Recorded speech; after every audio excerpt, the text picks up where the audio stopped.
សួស្តីមិត្តភ័ក្តិដែលនៅម៉ាឡេស៊ីទាំងអស់គ្នាហ្នឹងហើយនិយាយទៅនេះអ្នកនរគ្នាគឺបាច់ផ្កានេះអ្នកនរគ្នាពិតជាឆ្ងល់ហើយឃើញណាបាច់ផ្កាច្រើនម៉េះហើយស្រស់ល្អទៀតហ្នឹងហើយអ្នកនរគ្នានេះគឺជាបាច់ផ្កាដែលគេបានធ្វើសម្រាប់ចូលបន់សពអ្នកនរគ្នាហ្នឹងហើយគឺយើងសម្រាប់យើងកំងចូលទៅបន់សពដូចថាទៅទាំងមួយបាច់អញ្ចឹងអ្នកនរគ្នាហើយនេះដែរខ្ញុំបានមកហាងបងស្រីគាត់គឺគាត់ធ្វើ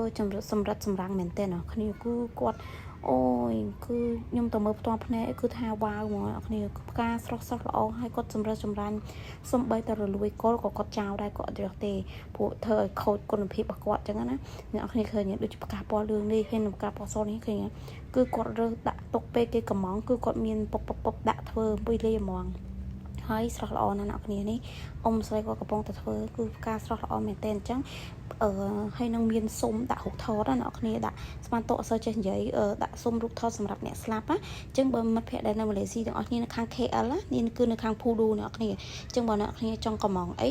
ឬក៏ចង់អីអាចឆាតមកខ្ញុំបានណាហើយសាក់សួរតម្លៃអីបានណានេះអ្នកគ្នាឃើញទេគឺស្អាតហ្មងហើយសម្រិតចម្រាំងមែនតើគឺខ្ញុំទៅផ្ទុំមកខ្ញុំដឹងអញ្ចឹងអាច order បានណា